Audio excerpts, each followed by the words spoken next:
Seigneur, tu es souverain, Seigneur mon Dieu. Tu es allé mourir à notre place à la croix, Seigneur. Nous étions condamnés, Seigneur mon Dieu. Mais le châtiment qui donne la paix est tombé sur lui. Et par ses meurtrissures, nous sommes guéris. Au nom de Jésus, Seigneur, merci pour la puissance qui a ressuscité Jésus d'entre les morts et nous ressuscite ce matin, Seigneur mon Dieu. Dans le nom de Jésus, Seigneur mon Dieu, de nos situations, de nos problèmes, de nos maladies, de nos...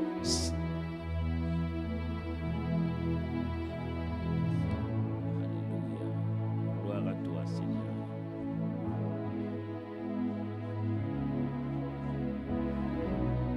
Seigneur, nous te disons merci. Éternel, nous te disons merci, Seigneur.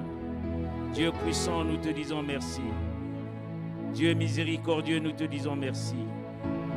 Au nom de Jésus, Père, dans le nom de Jésus, Seigneur. Pendant que vous êtes debout, pendant que nous sommes debout, je vais prendre la parole de Dieu. En tout cas, vraiment, soyons à l'écoute du Saint-Esprit. Dieu veut nous parler ce matin. Je vais prendre la parole de Dieu dans Exode chapitre 12. Moïse dit, l'Éternel dit à Moïse et à Aaron, dans le pays d'Égypte, ce mois-ci sera pour vous le premier des mois. Il sera pour vous le premier des mois de l'année. Parlez à toute l'assemblée d'Israël et dites, le 10e jour de ce mois, on prendra un agneau pour chaque famille et un agneau pour chaque maison. Si la maison est trop peu nombreuse pour un agneau, on le prendra avec son plus proche voisin. Selon le nombre des personnes, vous compterez pour cet agneau d'après ce que chacun peut manger. Ce sera un agneau sans défaut, mâle, âgé d'1 an, et vous pouvez prendre un agneau ou un chevreau. Vous le garderez jusqu'au 14e jour de ce mois, et toute l'assemblée l'immolera entre les 2 soirs. On prendra de son sang et on en mettra sur les 2 poteaux et sur le linteau de la porte des maisons et où on le mangera. Cette même nuit, on en mangera la chair rôtie au feu, on mangera avec des pains sans levain et des herbes amères. Vous ne le mangerez point à demi-cuit. Il sera bouilli dans l'eau, mais il sera rôti au feu, avec la tête, les jambes et l'intérieur. Vous n'en laisserez rien jusqu'au matin, et s'il en reste quelque chose le matin, vous le brûlerez au feu. Quand vous mangerez, vous aurez les reins sains, vos souliers aux pieds et votre bâton à la main, et vous le mangerez à la hâte. C'est la Pâque de l'Éternel. C'est la Pâque de l'Éternel. Cette nuit-là, je passerai dans le pays et je frapperai tous les premiers-nés du pays d'Égypte, depuis les hommes jusqu'aux animaux, et j'exercerai les jugements contre tous les dieux d'Égypte. Je suis l'Éternel. Le sang de l'agneau vous servira de signe sur les maisons où vous serez. Je verrai le sang, je passerai par-dessus, et il n'y aura point de plaie qui vous détruise quand je frapperai le pays d'Égypte. Vous conserverez le souvenir de ce jour et vous le célébrerez par une fête en l'honneur de l'Éternel. Vous le célébrerez comme une loi perpétuelle pour vos descendants. Amen. On peut s'asseoir. Merci.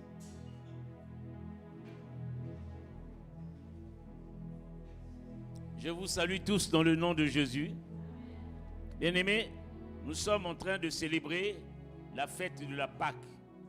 Nous avons vu que l'origine de la Pâque, ce n'est pas vraiment aujourd'hui que la Pâque a commencé, mais l'origine de la Pâque, c'est la sortie des enfants d'Israël de l'Égypte. Ils étaient dans la servitude et dans l'esclavage des Égyptiens. Et le jour où ils sont sortis, après 430 ans d'esclavage en Égypte, le jour de la sortie des enfants d'Israël, ils ont appelé ce jour la Pâque. Nous aussi chrétiens, nous sommes Israël par la foi. Nous sommes sortis de l'esclavage, de la servitude à la délivrance. La délivrance, c'est quand le Seigneur Jésus est venu sur la terre, le péché d'Adam et de Ève ayant été commis, il y a eu un plan de Dieu qu'on appelle le plan de la rédemption. Le plan de la rédemption, c'est que quand Adam et Ève ont péché, le péché est rentré dans le monde. Et le même jour, Dieu avait prévu un plan de rachat ou de rédemption des hommes par Jésus-Christ.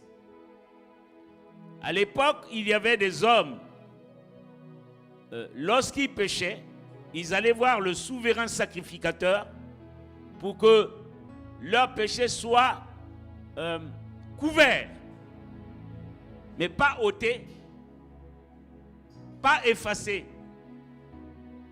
Mais les péchés, quand tu allais voir un souverain sacrificateur, il coupait la tête d'un agneau et il prenait le sang de l'agneau, il versait sur toi, mais le péché n'était pas ôté, mais le péché était couvert. Il n'était pas effacé. Mais depuis, le plan de la rédemption a été exécuté. Jésus est venu sur la terre. Il s'est fait homme. Et il a accepté le plan divin. C'est comme quelqu'un qui disait, mais lui au moins il a accepté. Mais ce n'était pas facile. À des moments, il disait, Seigneur, s'il était possible que tu boives cette coupe, non pas ma volonté, mais ta volonté. Et il est venu sur la terre. Il s'est donné en rançon à la croix pour que les péchés de l'humanité, donc l'esclavage que nous avions, la servitude du péché, a été ôté, effacé. C'est pour cela que Jean-Baptiste disait, voici l'agneau de Dieu qui ôte le péché du monde. Amen. C'est ce que nous allons essayer de voir progressivement, comment le Seigneur est-il arrivé à exécuter le plan de la rédemption, c'est-à-dire le plan pour le rachat des péchés de l'humanité tout entière. La Bible dit que il n'y a donc maintenant aucune condamnation pour ceux qui sont en Jésus-Christ. Hier, j'étais avec un jeune homme. Il est venu me voir. Il était même minuit passé. Il m'a dit, il m'a parlé. Moi, je lui dis, mais jeune homme, pourquoi tu te culpabilises? Il dit, je me culpabilise, c'est vrai, parce que je crois que j'ai mal agi, j'ai mal fait. J'ai péché contre Dieu. Je dis, comment tu sais que tu as péché? Il m'a dit, pasteur, j'ai pris l'argent qui ne m'appartient pas, qu'on m'a donné de garder, Mais j'ai pris cet argent-là, je l'ai utilisé. Mais en fait, c'est un vol que j'ai fait. J'ai utilisé l'argent qu'on m'a demandé de garder. C'était beaucoup d'argent. Et il m'a dit, je crois que Dieu ne peut pas me pardonner de cela. J'ai dit, comment ça? Il dit, je lui ai dit, mais je vois que tu as des tendances au suicide. Tu sais que quand tu fais un suicide, tu vas directement en enfer. Tous ceux qui se suicident vont directement en enfer. Ils sont déjà jugés. Or, la Bible dit qu'il n'y a donc maintenant aucune condamnation pour ceux qui sont en Jésus-Christ. Je lui ai dit, frère, ce n'est pas une bonne chose. Ne te culpabilise pas. Il y a quelqu'un qui a payé le prix. Il suffit que tu acceptes Jésus comme Seigneur et Sauveur. Le Seigneur te rachète. Celui qui était à la droite de Dieu, pendant que le Seigneur était sur la croix, il a reconnu le Seigneur. Il a dit, Seigneur, quand tu seras dans ton royaume, souviens-toi de moi.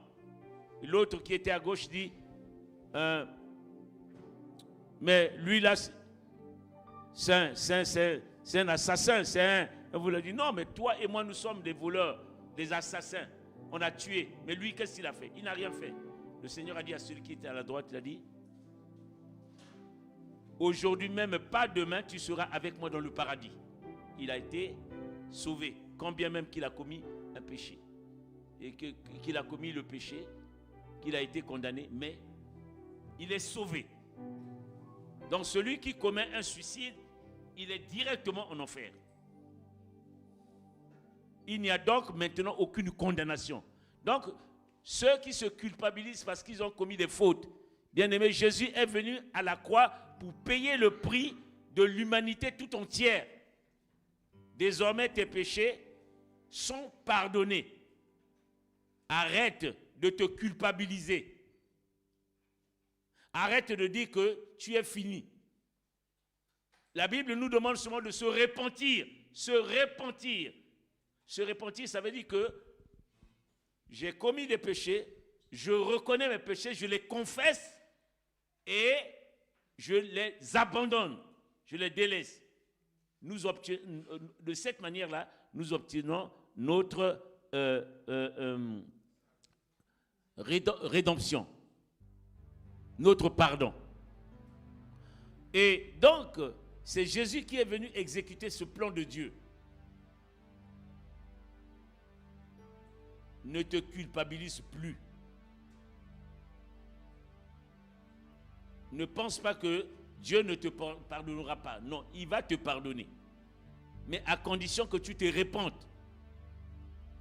Alors que nous sommes en train de célébrer le jour de la Pâque, c'est le commencement de la vie chrétienne. Nous sommes chrétiens parce que Jésus a payé le prix à la croix pour toi et moi. Nous sommes chrétiens grâce à la rédemption, à la Pâque.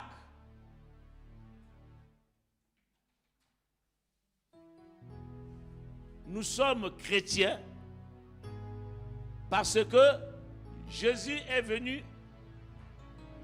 à la croix pour payer ta dette.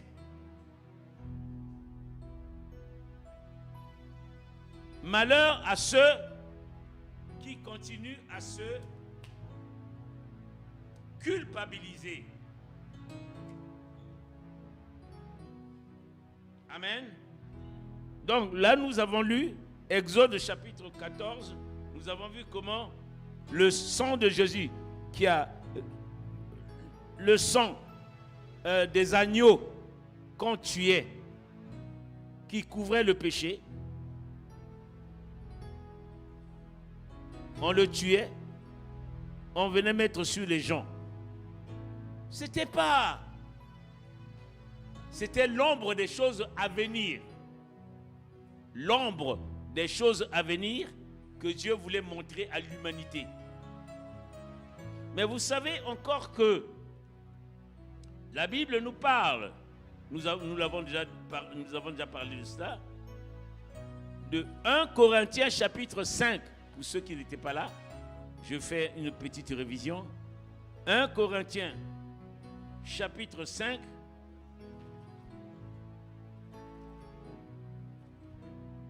1 Corinthiens chapitre 5,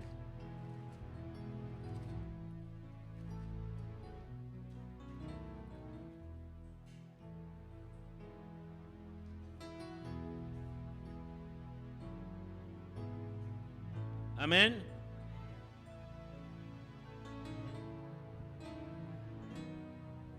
Verset 7, nous l'avons déjà lu.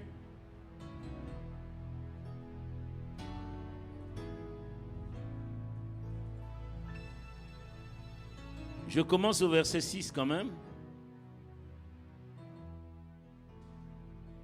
C'est bien à tort que vous vous glorifiez. Ne savez-vous pas qu'un peu de levain fait lever toute la pâte? Faites disparaître le vieux levain, afin que vous soyez une pâte nouvelle, puisque vous êtes sans levain, car Christ, notre Pâque, a été immolé. Christ, Jésus-Christ, notre Pâque. Lui-même aussi, il célébrait la Pâque avec ses parents dans la chair. Et quand il est devenu grand, il continuait à célébrer la Pâque. La Bible dit que la Pâque, c'est du pain sans levain. La Bible dit que le levain fait lever la Pâque, la pâte. C'est ça, non? Le levain, c'est fait dans le pain pour que la pâte soit levée. La pâte levée, c'est le symbole de l'orgueil. Quand un chrétien n'est pas sorti de l'orgueil, il est orgueilleux, la pâte est levée. Mais quand un chrétien est sans, n'est plus orgueilleux, il a le fruit de l'esprit, la pâte que nous allons manger aussi est sans levain. Le pain que nous mangeons là, c'est pour cela qu'on mange le pain sans levain. La Bible dit que Christ est la pâte sans levain. Il n'y a pas en lui du levain. Le levain, c'est l'orgueil. Quand quelqu'un est orgueilleux, il est gonflé. Il est gonflé. Un orgueilleux est gonflé d'orgueil. Il ne veut pas que le pasteur, qu'est-ce qu'il veut me faire? Qu'est-ce qu'il croit, le pasteur? Il croit que c'est qui? Hein? Il raisonne. Il condamne. Il est orgueilleux. Il n'est pas humble. Christ a quitté le trône de la grâce. Il est descendu sur la terre. Il s'est fait chair. Il s'est fait homme. Il a payé le prix à la croix. Quelle humilité de Dieu qu'il était. Il est venu sur la terre. Il a payé le prix. Bien-aimé, il est mort. Il est ressuscité. Il est mort pourquoi? Dieu est mort à la croix. Les non-chrétiens disent, comment Dieu est mort, Dieu vient mourir? Oui, Jésus-Christ, homme, est Dieu. Jésus-Christ, au ciel, il est Dieu. Jésus-Christ, Saint-Esprit, il est Dieu. Amen. La Bible dit que Jésus est le même hier, aujourd'hui et éternellement. Hier, il était Dieu, il est descendu sur la terre, il est Dieu. En tant qu'homme, il a marché sans commettre un seul péché. Il est Dieu. Amen. Il est la pâte sans levain. C'est pour cela que nous prenons la Sainte Seine. C'est la pâte sans levain. Si, bien aimé, nous allons tout à l'heure prendre la Sainte Seine. Parce qu'on va faire tout à la fois. Le jour où on avait commémorer la Sainte Seine, c'est le jour de la Pâque, où le Seigneur devait être immolé à la croix. Donc, il y a en nous allons encore lire la parole de Dieu. Nous allons lire la parole de Dieu. La Bible nous a dit que le sang était sans levain. Il n'y avait pas du levain dans le sang. Nous sommes en train de parler de la mort et de la résurrection du Seigneur. La mort et la résurrection du Seigneur. La résurrection est le retour de Christ à la vie. Dans un corps glorifié, après sa mort sur la croix. Cette réalité est à la base de tout le christianisme, la vie chrétienne. Si Christ n'était pas ressuscité, il n'y avait pas de salut. Si Christ n'était pas mort, le monde ne serait pas sauvé.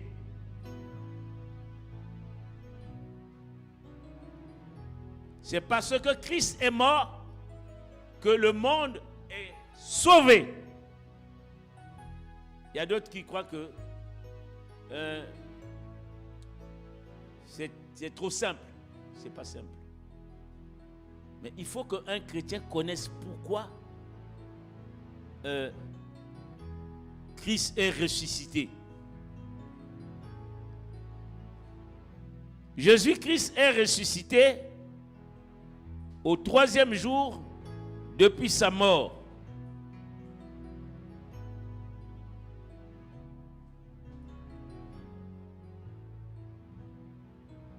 Nous allons prendre la parole de Dieu dans 1 Corinthiens chapitre 15. 1 Corinthiens chapitre 15, il nous dit ceci.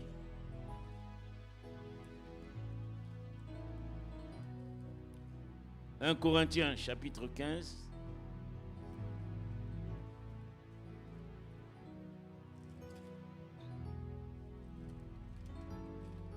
Amen.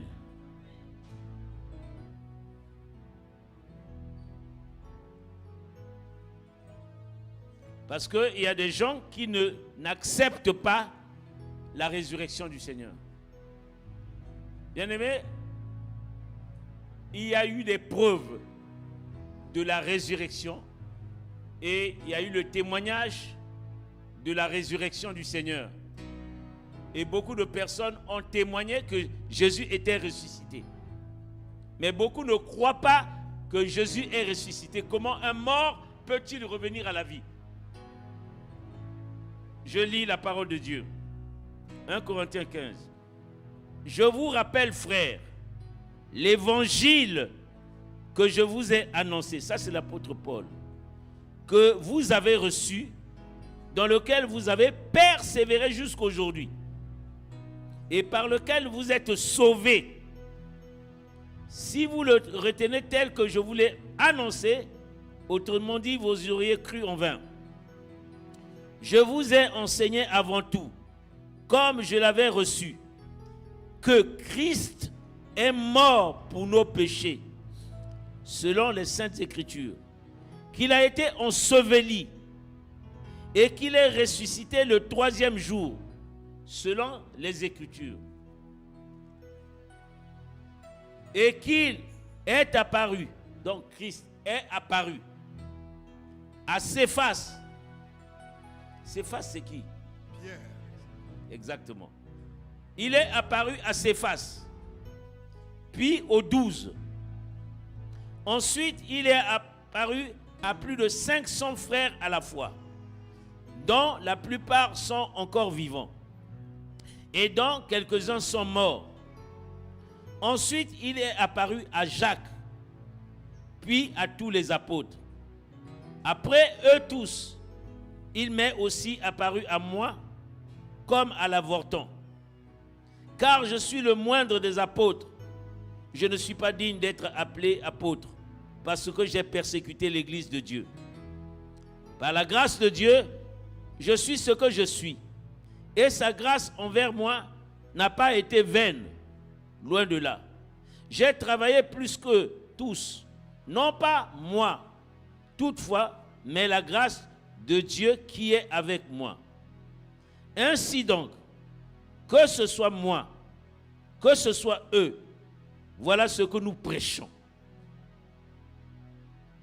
Verset 12. Si l'on prêche que Christ est ressuscité des morts, comment quelques-uns parmi vous disent qu'il n'y a point de résurrection des morts? Il n'y a point de résurrection des morts. S'il n'y a point de résurrection des morts, Christ non plus n'est pas ressuscité. Et si Christ n'est pas ressuscité, votre prédication est donc vaine et votre foi aussi est vaine. Bien-aimés, ce que nous prêchons, nous, l'évangile que nous prêchons, c'est l'évangile de la mort du Seigneur et surtout de la résurrection du Seigneur. Et Paul vient de démontrer qu'il est apparu à Pierre, il est apparu à Jacques, il est apparu à 500 frères à la fois. Il a dit, il est apparu à moi. Bien-aimé dans le Seigneur, si vous voyez bien, il est apparu aussi à Marie de Magdala, à la mère de Jésus, à tous ceux qui étaient autour des apôtres. Amen. Et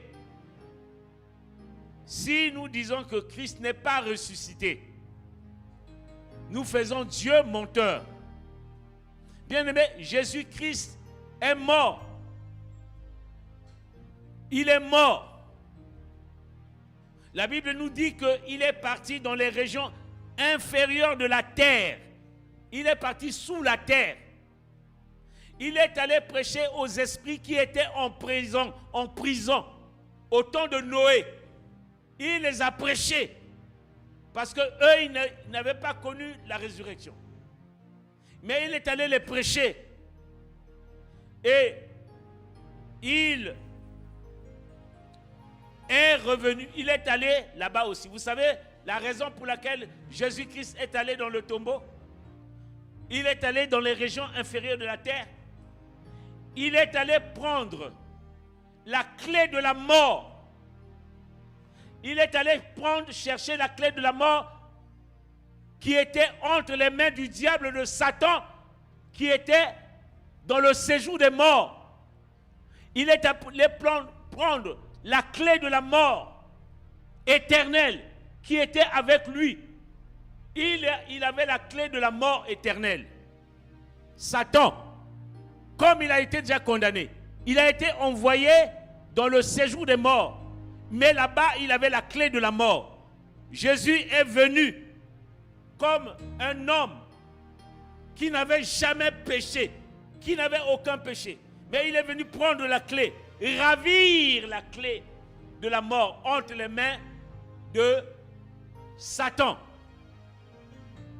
Le seul qui était digne, comme disait l'homme de Dieu, qui était digne d'ouvrir les sceaux, de prendre la clé. Aucune personne n'était digne.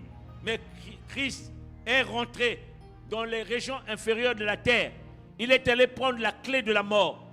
Était entre ses mains. Il a ravi la clé de la mort. Ce n'est pas tout. Mais il a pris aussi les clés du séjour des morts. Il avait la clé de la mort. Il avait la clé du séjour des morts. Les deux clés étaient entre les mains du diable. C'est pour cela que ceux de cette époque-là, ils mouraient. Ils étaient condamnés. Mais le Seigneur est allé prendre les clés de la mort et les clés du séjour des morts. Ce n'est pas moi qui le dis, c'est la parole de Dieu qui dit cela. Prenons donc Apocalypse chapitre 1. Apocalypse chapitre 1. Je n'ai pas écrit la Bible, mais je sais que Christ l'a fait.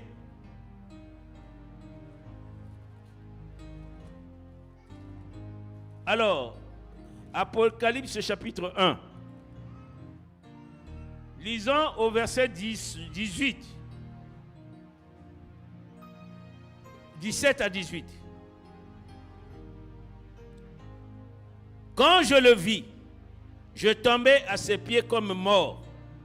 Il posa sur moi sa main droite, ça c'est Jean, l'apôtre Jean, en disant, ne crains point, je suis le premier et le dernier, et le vivant. J'étais mort, ça c'est Jésus qui parle. J'étais mort, et voici je suis vivant au siècle des siècles. Je tiens les clés de la mort et du séjour des morts. Je tiens les clés de la mort et du séjour. Les clés de la mort sont entre les mains du Seigneur Jésus-Christ. Amen. Mais qu'est-ce que vous allez chercher encore sur Satan? Il y a des gens qui vont encore voir les marabouts, voir les féticheurs. Mais ils n'ont aucune clé. Eux-mêmes, ils dépendent de Jésus-Christ. C'est lui, Jésus, qui a les clés de la mort, les clés du séjour des morts. Mais avant cela, il avait quelles clés? Il avait les clés de la vie éternelle, sont entre les mains du Seigneur. Les clés de la vie éternelle sont entre les mains du Seigneur. Il a aussi les clés de l'enfer. Les clés de l'enfer sont entre les mains du Seigneur. Le diable, Satan, n'a plus les clés de l'enfer. Si nous lisons, nous allons voir que c'est lui qui a pris les clés de l'enfer entre ses mains. Il a encore quelles clés? Il a les clés du royaume de Dieu. Les clés du royaume sont entre ses mains. Donc, il a la clé de la mort, il a la clé du séjour des morts, il a la clé de la vie éternelle, et il a la clé du royaume et encore la clé de l'enfer. Il a 5 clés entre ses mains. Et le 3e jour, il est revenu à la vie. Amen. Il est ressuscité le 3e jour. La mission du Seigneur, c'était de prendre les clés du séjour des morts, les clés de la mort et les clés de l'enfer. Et il a désormais toutes les 5 clés entre ses mains. Amen. Mais qu'est-ce que tu vas chercher? Amen. Amen. Non, frères et sœurs, qu'est-ce que tu vas chercher? Tu cherches quoi? Toi, chrétien, nous, chrétiens, vous, chrétiens, vous cherchez quoi? Il est ressuscité avec toutes les clés entre ses mains. Si tu acceptes Jésus comme ton Seigneur et ton Sauveur personnel, bien-aimé dans le Seigneur, tu seras sauvé. Satan ne sauve personne. Arrêtez de chercher le monde. Cherchez Jésus. Il a toutes ses clés, maintenant tu veux faire quoi? Amen. Si tu es en train de mourir, il est capable de prendre la clé de la mort. Il ferme la clé de la mort. Parce que la Bible dit quoi? Verset 3. Apocalypse chapitre 3. Je lis la parole de Dieu.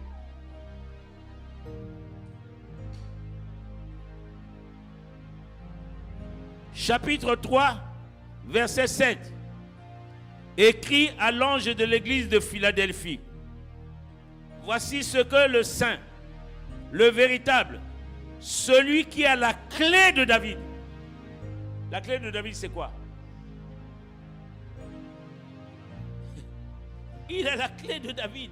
Il a toutes les clés, vous savez. Celui qui ouvre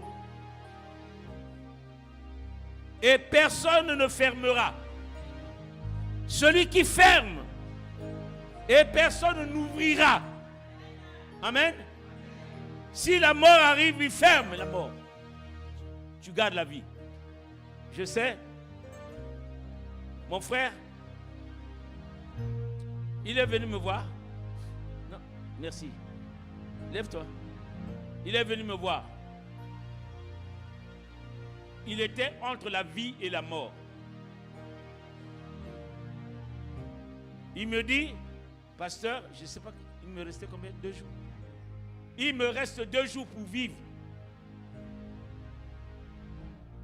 Lui m'a dit ça. Et les médecins aussi ont dit ça. Qu'il lui restait 2 jours pour vivre. Je dis, qui t'a menti? Qui t'a menti? Celui qui a la clé de David. Quand il ouvre, personne ne peut fermer. Quand il ferme, personne ne peut ouvrir. J'ai dit au nom de Jésus de Nazareth, tu ne mourras pas, tu vivras. Et on a prié au nom de Jésus. Ça fait combien d'années déjà que tu es là? Ça fait moins 4-5 ans, il est avec nous. Il est mort. Il est vivant. Assis-toi. Quand il ferme, personne n'ouvrira. Quand il ouvre, personne. Maintenant que tu vas chercher là-bas quoi? Tu vas chercher dans le monde. Qu'est-ce que tu vas chercher? Hier, il y a un frère qui m'a appelé. Un frère est venu me voir. Il m'a appelé dans mon bureau, quand je travaillais encore. Hier, il m'a appelé. Il m'a dit, pasteur. J'ai dit, mais c'est monsieur Rivière. Il dit, oui, c'est moi, pasteur. Il dit, mais, oh, je me rappelle des premiers jours qu'on priait avec toi dans les bureaux. Lui, il était mon directeur. Et il m'a donné rendez-vous là où je travaillais. Il m'a dit, on m'a dit que tu es pasteur. J'ai dit, oui, je suis pasteur. Il m'a dit, mais moi, on m'a donné 3 mois pour vivre. Il n'y a plus de médicaments, tout. Là, il m'a montré, là où les médecins ont écrit, on leur donné 3 mois. Je dis, moi je connais quelqu'un qui peut te sauver des liens de la mort. Il dit, comment ça? Je dis, je connais Jésus-Christ de Nazareth. Si tu l'acceptes aujourd'hui comme ton Seigneur et Sauveur, tu seras sauvé. Tu ne mourras pas, mais tu vivras. Il me dit, mais comment je fais? Je dis, si tu l'acceptes aujourd'hui. Il me dit, mais pasteur, qu'est-ce que je fais? Je vais l'accepter, je l'accepte comme Seigneur et Sauveur. Tu confesses. Dis, Seigneur Jésus, moi, monsieur Rivière, Jean Rivière, j'accepte Jésus comme Seigneur et Sauveur. J'accepte Jésus comme Seigneur et Sauveur. Je dis, au nom de Jésus, mes péchés sont pardonnés. On a prié. J'ai dit, je connais quelqu'un qui a la clé de David. Quand il ouvre une porte, personne ne peut la fermer. Quand il ferme une porte, personne ne peut. Amen. On a prié avec lui. Il est tombé. Il dormait par terre. Après, il s'est réveillé. Il s'est relevé. Il dit, merci, pasteur. Je dis, et il est venu à l'église. Quand on a commencé l'église, c'est lui qui était comme maman, ce que fait maman Koumoula, le trésorier de l'église, celui qui prenait l'argent de l'église, de notre église, avec sa femme. On est allé le baptiser par immersion. Par la suite, il a été baptisé par immersion. Par la suite, il s'est marié avec sa femme. Ils se sont mariés. Frères et sœurs, aujourd'hui, il est vivant. Ça fait combien d'années déjà? Moins 13 ans, 14 ans. 14 ans. Il est vivant. Avant ça, il m'a dit, pasteur, mais pasteur, comme ils ont dit que je vais mourir, mais là, je veux acheter une maison. Est-ce que je peux vraiment encore acheter une maison, moi, qu'on m'a donné 3 mois? J'ai dit, au nom de Jésus de Nazareth, achète cette maison-là. Si tu as du crédit pour ça, achète cette maison-là, tu vivras, tu ne mourras pas. Et il a acheté la maison. Jusqu'aujourd'hui, il est dedans. Amen. Il vit maintenant en province. Vous savez, Jésus-Christ est ressuscité. Parce que tu ne mourras pas, mais tu vivras.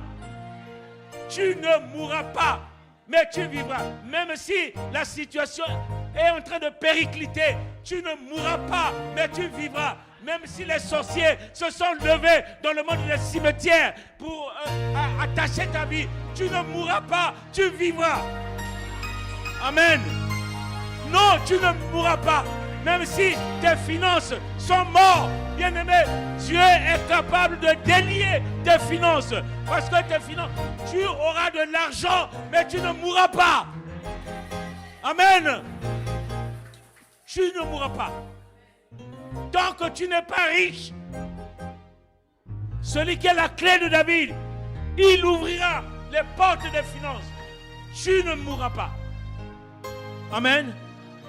Non. Crois. Il est ressuscité. Amen. Le sang de Jésus n'a pas coulé en vain, bien-aimé.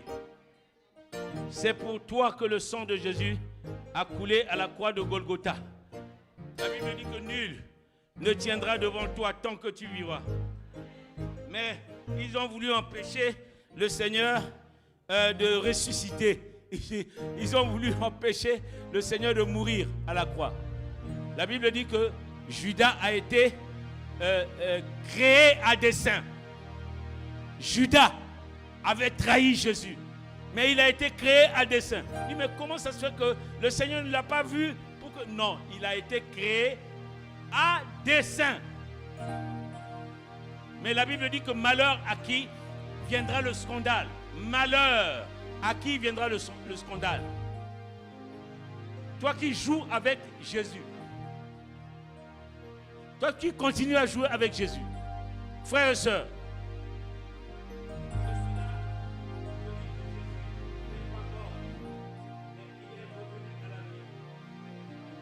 Au nom de Jésus. Tu n'as rien à craindre. Amen. Nous allons prendre encore la parole de Dieu. Nous prenons la parole de Dieu.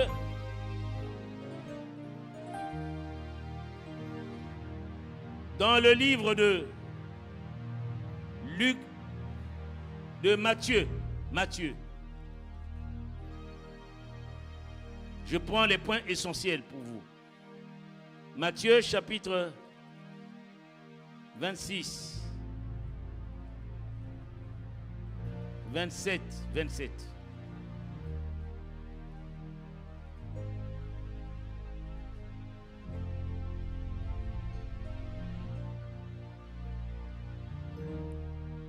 Lisons la parole de Dieu dans Matthieu chapitre 27.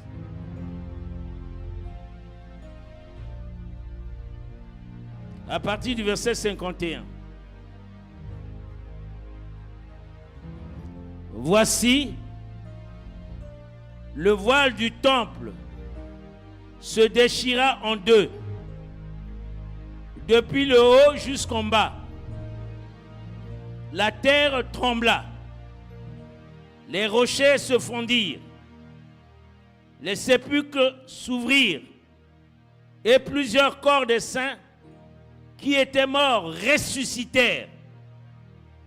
Étant sortis des tombeaux, des sépulcres, après la résurrection de Jésus, ils entrèrent dans la ville sainte, donc Jérusalem, et apparurent à un grand nombre de personnes.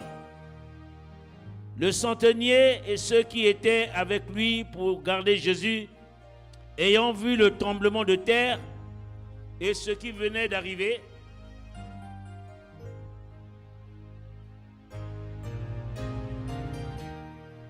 furent saisis d'une grande crainte et frayeur, et dirent, assurément, cet homme était le Fils de Dieu.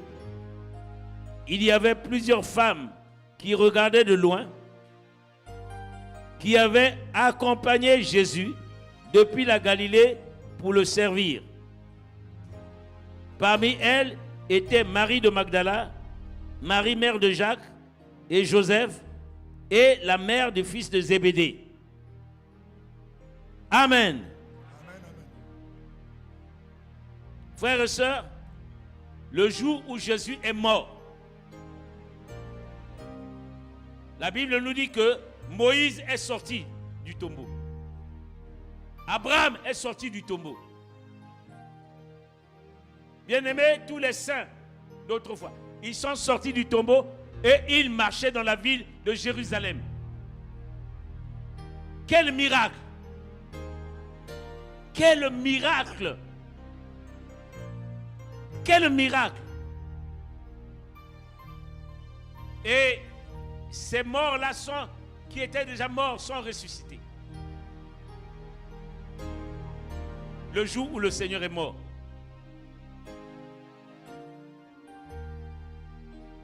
Eux, ils ne s'étaient pas ressuscités pour vivre encore comme nous.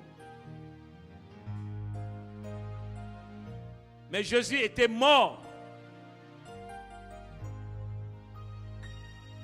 Et quand Jésus est mort, aucune personne sur la terre n'était mort pendant des jours et revenu avec...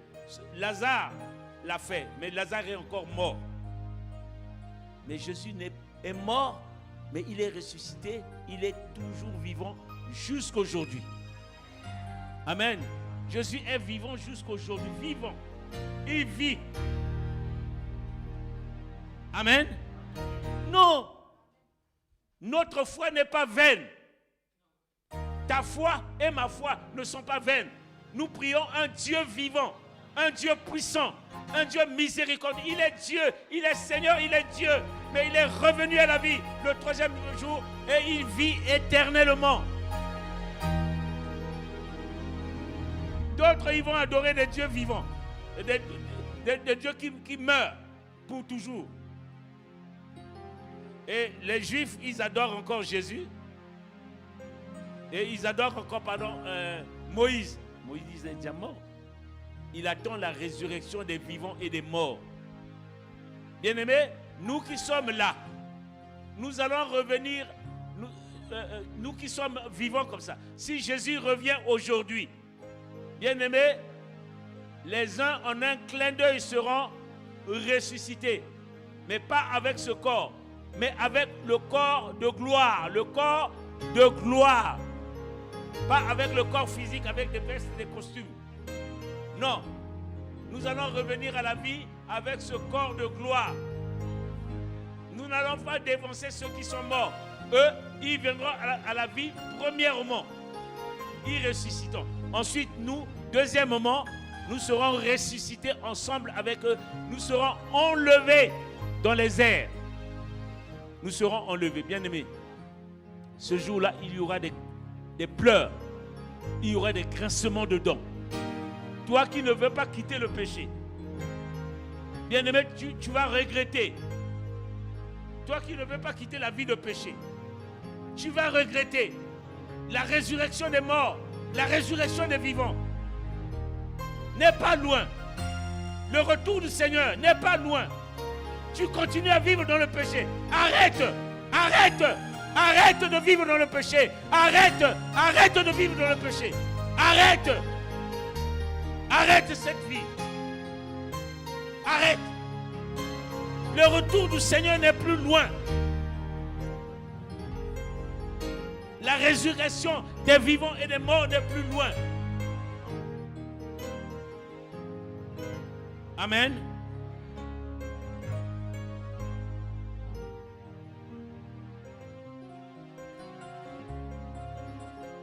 Je lis la parole dans Matthieu chapitre 28.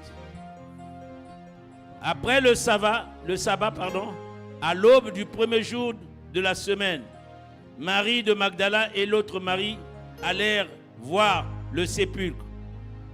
Et voici, il y eut un grand tremblement de terre, car un ange du Seigneur descendit du ciel, vint rouler la pierre et s'assit dessus. Son aspect était comme celui de l'éclair, et son vêtement blanc comme la neige. Les gardes tremblèrent de peur et devinrent comme morts.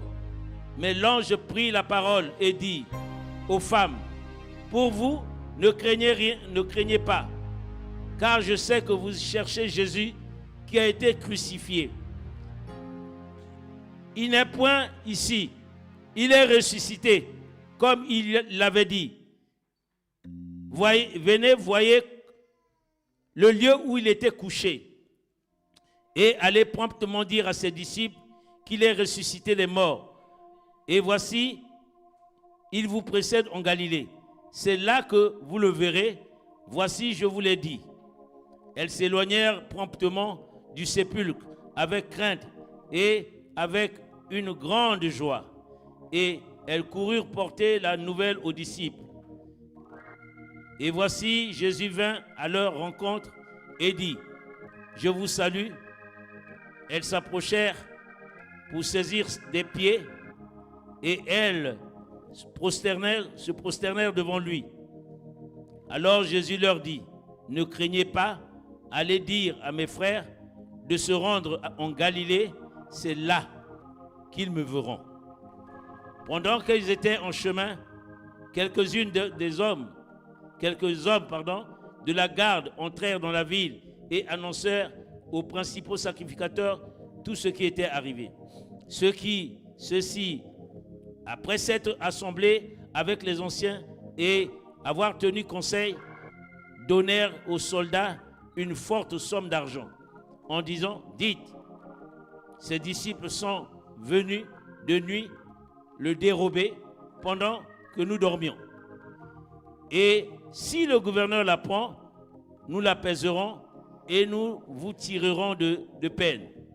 Les soldats prirent l'argent et suivirent les instructions qui leur furent données. Et ce bruit s'est répandu parmi les Juifs jusqu'à ce jour. Les 11 allèrent en Galilée, sur la montagne que Jésus leur avait désignée. Quand ils le virent, ils se prosternèrent devant lui, mais quelques-uns eurent de doutes. Puis, s'étant approchés, leur parla ainsi, tout pouvoir m'a été donné dans le ciel et sur la terre. Allez, faites de toutes les nations des disciples, les baptisant au nom du Père, du Fils et du Saint-Esprit, et enseignez-leur à observer tout ce que je vous ai prescrit. Voici, je suis avec vous tous les jours, jusqu'à la fin du monde. Amen. Acclamons le Seigneur. Alléluia. Merci. Frères et sœurs, parmi ceux qui ont donné la preuve de la résurrection du Seigneur, il y avait Thomas. Thomas était là. Dans Jean chapitre 20, le Seigneur et les apôtres sont allés dire à Thomas, le Seigneur, il est ressuscité. Il a dit, quoi?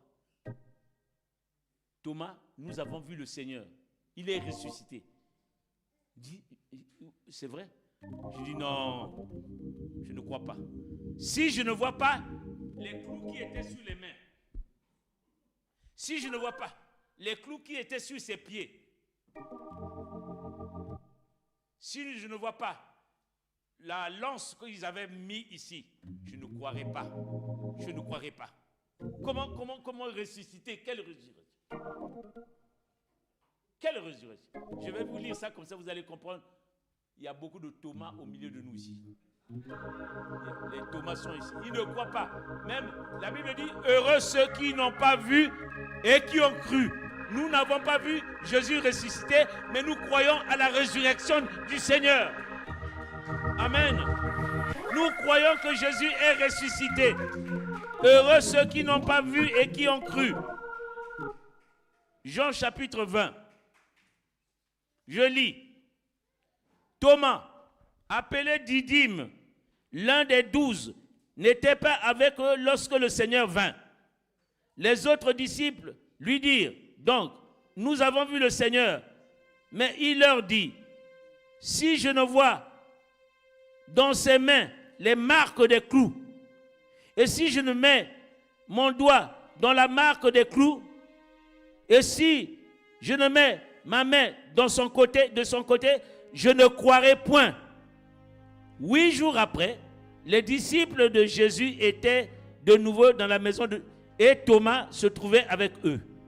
Jésus vint, les portes étant fermées, se présenta au milieu d'eux et dit, la paix soit avec vous.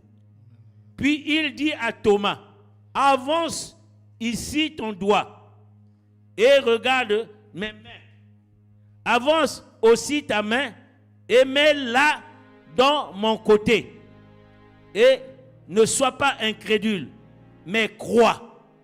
Thomas lui répondit, mon Seigneur et mon Dieu. Jésus lui dit, parce que tu m'as vu, tu as cru. Heureux ceux qui n'ont pas vu et qui ont cru. Acclame Jésus. Amen. Heureux ceux qui n'ont pas vu mais qui ont cru.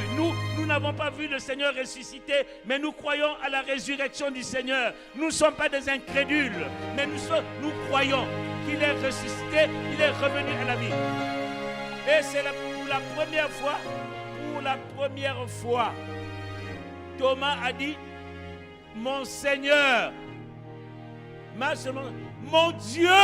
Il a cru pour la première fois, il a cru que Jésus est Dieu.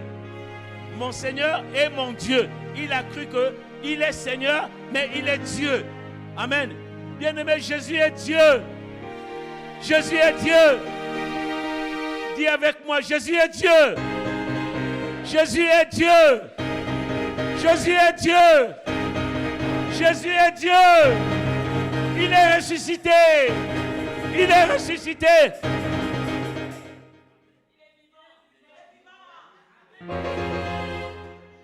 Il est vivant. Il est vivant. Ici, là. Il est vivant. Il est vivant. Il est vivant. On n'entend pas. Il est vivant. Il est vivant. Acclame le Seigneur. Mais ce que je veux dire, ne sois pas incrédule. Ne sois pas incrédule comme Thomas. Il est vivant. Non, je suis ressuscité. Il est vivant. Je suis ressuscité. Il est vivant. Je suis ressuscité. Il est vivant. Je suis ressuscité. Oui, qui? Moi, Daniel, je suis ressuscité. Amen. Il est vivant. Tu es où? Tu es mort? Non, je suis ressuscité. Amen. Parce que Jésus est vivant, je suis ressuscité. Amen. Oh. Amen, amen, amen, amen, amen. Amen, amen, amen, amen. Jésus est ressuscité. Jésus est ressuscité. Jésus est ressuscité. Jésus est ressuscité. Jésus est ressuscité. Jésus est ressuscité. Jésus est ressuscité. Jésus est ressuscité. Jésus est ressuscité. Jésus est ressuscité. Jésus est ressuscité. Je suis ressuscité. Je suis ressuscité. Je suis ressuscité. Je suis ressuscité. Je suis ressuscité. Je suis ressuscité. Je suis ressuscité. Alléluia. Amen, amen, amen, amen, amen. On peut s'asseoir, on peut s'asseoir. Jésus, Jésus, Jésus. Oh.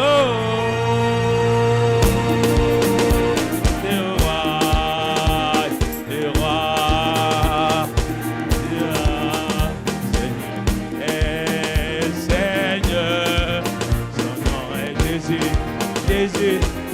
Jésus. Ah, t'es le roi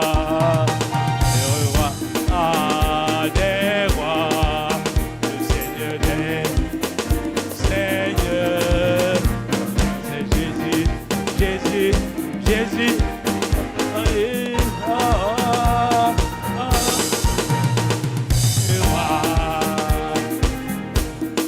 Amen, amen, amen, amen. Amen, amen. On peut s'asseoir. On peut s'asseoir. Amen. Frères et sœurs, en ce jour-là, Jésus est ressuscité. Et il a mangé avec les apôtres. Il est resté 50 jours. 50 jours avec les apôtres. 50 jours. Wow! Jésus est ressuscité. Je suis ressuscité avec lui. Amen. Bien-aimés, nous allons prendre la scène. La scène, justement, c'est vraiment Jésus qui l'a fait donner, qui l'a fait manger aux apôtres. Amen. Nous allons prendre la parole de Dieu dans le livre de Luc. Luc, merci.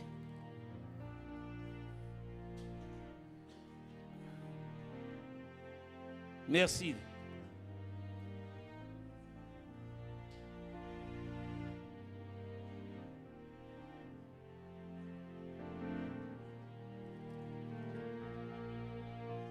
Alléluia.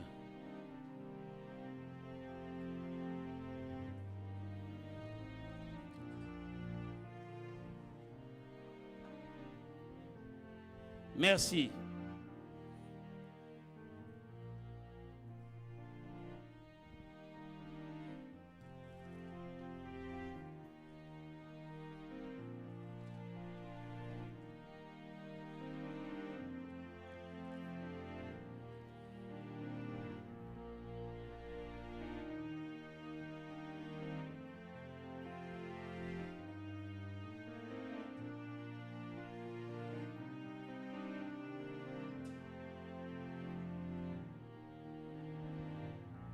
Nous allons prendre la Sainte Seine.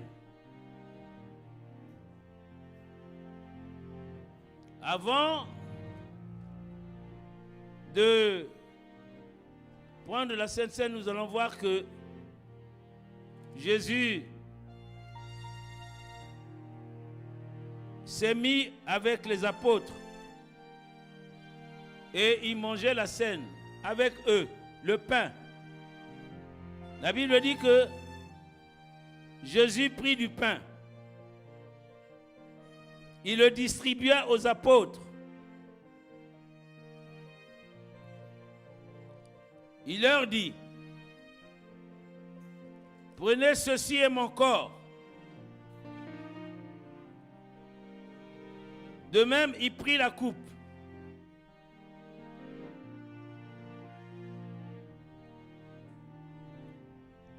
Matthieu chapitre 26. À partir du verset 17. Le premier jour des pains sans levain, les pains sans levain. Les disciples s'adressèrent à Jésus pour lui dire, où veux-tu que nous préparions le repas de la Pâque? Il répondit, allez à la ville chez un tel, et vous lui direz, le maître dit, mon temps est proche. Je ferai chez toi la Pâque avec mes disciples. Les disciples firent ce que Jésus leur avait ordonné et ils préparèrent la Pâque. Le soir étant venu, il se mit à table avec les 12. Pendant qu'il mangeait, il dit, je vous le dis en vérité, l'un de vous me livrera. Ils furent profondément attristés et chacun se mit à lui dire, est-ce moi, Seigneur?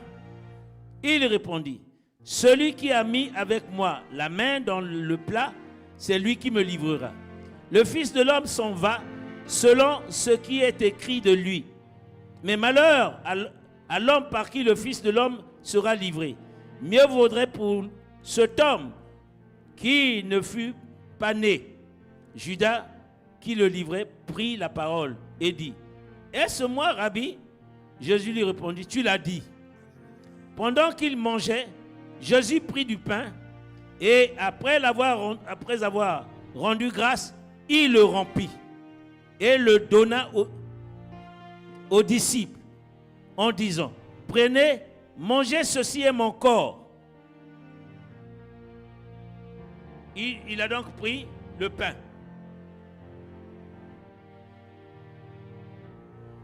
Il dit, prenez, mangez ceci, ceci est mon corps.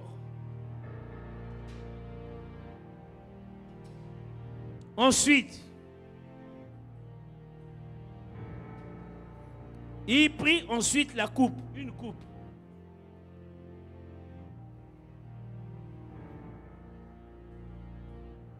Et après avoir rendu grâce, il la leur donna en disant, buvez-en tous, car ceci est mon sang, le sang de l'alliance qui s'est répandu pour plusieurs pour la rémission des péchés. Je vous le dis, je ne boirai plus désormais de ce fruit de la vigne jusqu'au jour où j'en boirai du nouveau avec vous dans le royaume du Père. Amen. La Bible dit que le Seigneur a donné le pain. Il a rendu grâce. Père, je te bénis, Seigneur, je te glorifie, Père. Je te remets ce pain qui est le symbole de ton corps qui a été rompu à la croix pour nous, Seigneur mon Dieu. Au nom de Jésus, Seigneur mon Dieu, je bénis ce pain. Que toutes les personnes qui vont manger ce pain, Seigneur, retrouvent encore, Seigneur, ô Dieu, la puissance de la résurrection qui est en Christ. Dans le nom de Jésus, je bénis ce pain. Amen. Et la Bible dit que il prit de même la coupe. Seigneur, je bénis cette coupe qui est le symbole du sang de Jésus qui a coulé à la croix de Golgotha pour l'humanité tout entière, pour l'alliance de Dieu avec les hommes et les hommes avec Dieu, pour la réconciliation de Dieu avec les hommes et des hommes avec Dieu. Nous sommes désormais réconciliés par cette coupe. Au nom de Jésus, Seigneur, bénis toutes les personnes qui boiront cette coupe, Seigneur, en symbole du sang de Jésus. Amen. Alors, il y a donc des conditions pour prendre la coupe. On peut se lever pour ceux qui vont prendre la coupe. La première des choses, c'est qu'il faut avoir été baptisé par immersion dans l'eau. Amen. Il faut avoir été baptisé par immersion. C'est l'homme de Dieu te prend et il te met dans l'eau. Tu meurs avec Christ. Et après, il te relève. Tu sors de l'eau, c'est que tu ressuscites avec Christ. C'est ça la signification de la Sainte Seine. La mort et la résurrection du Seigneur. La Bible dit que certains ont pris la Sainte Seine alors qu'ils étaient dans le péché. D'autres sont morts. Et d'autres encore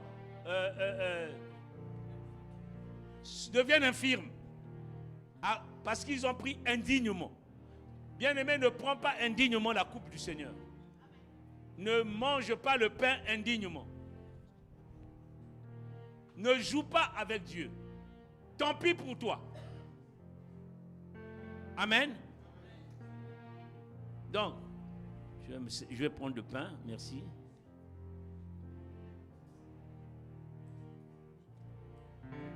Merci. Levez-vous là où vous êtes.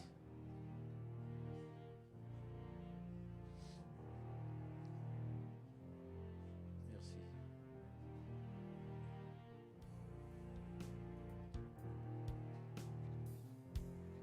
Merci Seigneur. Alléluia.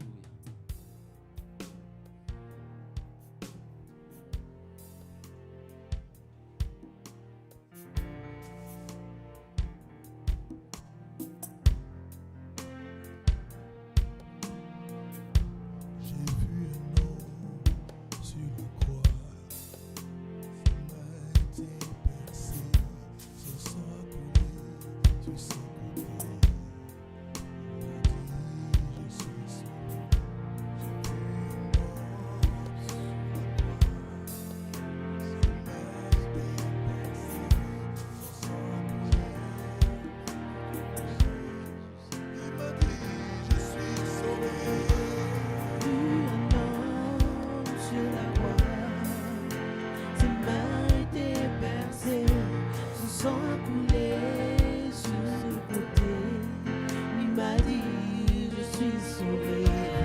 Vu un homme sur la croix, ses mains étaient percées, sang a coulé sur son côté. Il m'a dit, je suis sauvé.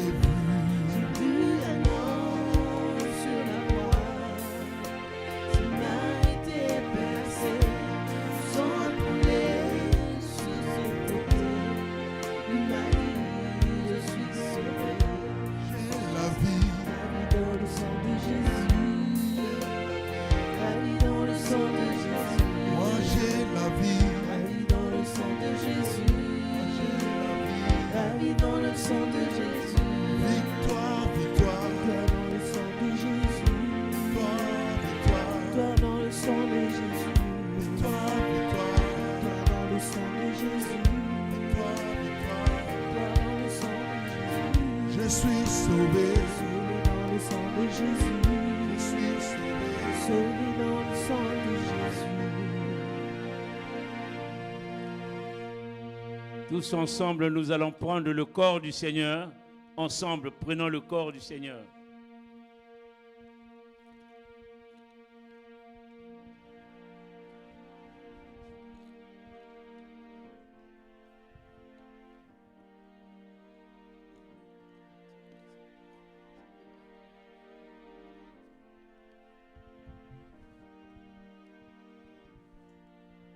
Ensemble, buvons le sang de Jésus. Tous ensemble.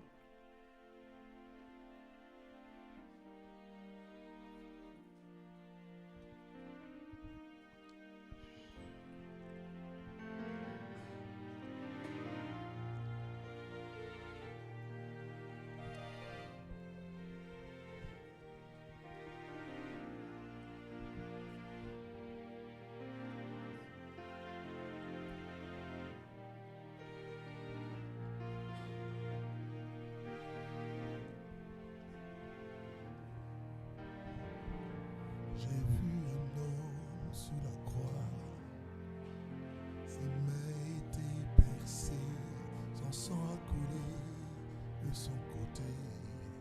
Il m'a dit, je suis sauvé.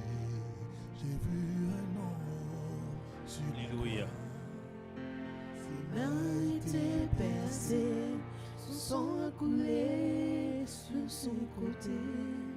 Il m'a dit, je suis sauvé, je suis sauvé, je suis sauvé, je suis sauvé, je suis sauvé par le sang de l'agneau, je suis sauvé. Seigneur. Je suis sauvé, je suis sauvé, je suis sauvé par le sang de je suis sauvé. Je suis sauvé, Chantons, chantons. je suis sauvé, je suis sauvé, Proclame-le, proclame. je suis sauvé par le sang de Je la suis sauvé. Je suis sauvé.